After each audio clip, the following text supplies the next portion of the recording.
আপনি কি কখনো এমন কাউকে বিশ্বাস করেছেন যাকে আপনার সবচেয়ে কাছের বন্ধু মনে হতো, কিন্তু পরে বুঝেছেন যে সেই আপনাকে ধোঁকা দিয়েছে?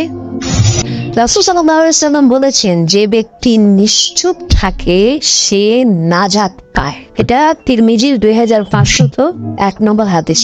তো আজকের ভিডিওতে আমি আপনাকে এমন 6টি গোপন তথ্য বলবো যা কখনোই আপনার বন্ধুদের সঙ্গেও শেয়ার করা উচিত নয়, কারণ এসব তথ্য যদি একবার ভুল মানুষের হাতে চলে যায় তাহলে ভাই আপনার জীবনে ভয়াবহ বিপদের মুখে আপনাকে পড়তে হবে।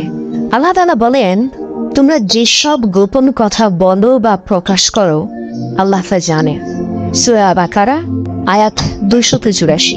তো সর্বপ্রথম যে বিষয়টা আপনাকে গোপন রাখতে হবে সেটা হচ্ছে আপনার ব্যক্তিগত সম্পর্কের বিষয়। রাসূল সাল্লাল্লাহু আলাইহি সাল্লাম বলেছে, আমার উম্মতের সকল মানুষকে ক্ষমা করা হবে, তবে তাদের নয় যারা তাদের গুনাহগুলো প্রকাশ করে বেড়াতো। বুখারী 6069 নম্বর হাদিস। তাই প্রিয় ভাই, আপনার ব্যক্তিগত সম্পর্ক নিয়ে কারো সঙ্গে আলোচনা করাটা আপনার জন্য ঠিক হবে না।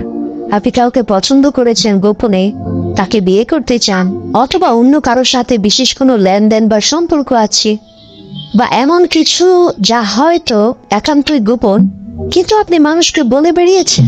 ভাই, যাকে বিশ্বাস করে বলেছেন আপনি তো ভুলেই গিয়েছেন যে মানুষ বদলে যায়। যে আপনার বন্ধু কাল সে আপনার ক্ষতি করতে পারে। ইসলামের শিক্ষা হলো ব্যক্তিগত পাপ এবং দুর্বলতা গোপন রাখা উত্তম। অন্যকে নিজের ব্যক্তিগত বিষয় বলে ফিতনার সুযোগ দেওয়া ঠিক নয়। তাহলে করণীয় কি?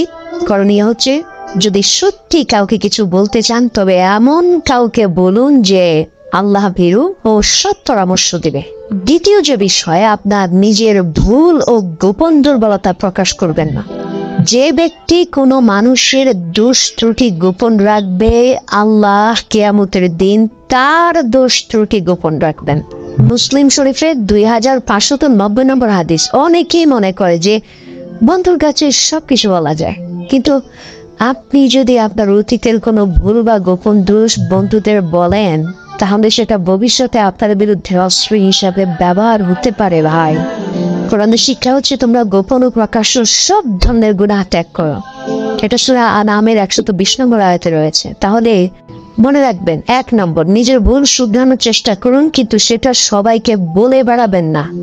নাম্বার 2, আল্লাহর কাছে গোপনে তওবা করুন এবং সব পরামর্শদাতার পরামর্শ নিন, কিন্তু গোপন গুনাহ কথা আল্লাহ ব্যতীত আর কারোর সাথে শেয়ার করা যাবে না। এবার আসুন 3 নম্বর সতর্কতা।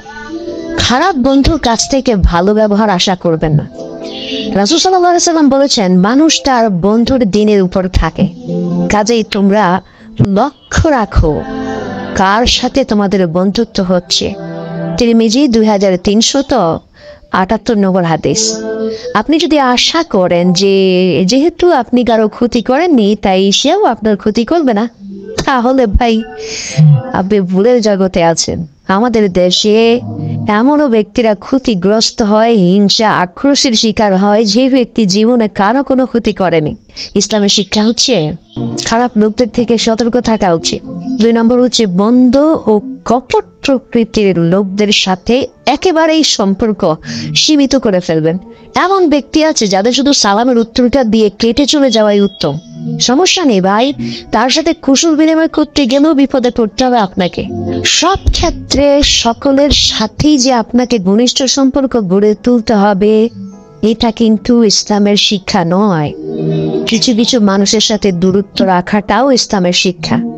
তাহলে কি করবেন? করণীয় বলছি 2টা। 1, মানুষের চরিত্র গভীরভাবে পর্যবেক্ষণ করুন। যাদের স্বভাব খারাপ তাদের থেকে দূরত্ব বজায় রাখুন। 4 নম্বর বিষয়টা বলছি, চাটুকার বা তোষামৎকারী বন্ধুর কাছ থেকে দূরে থাকুন।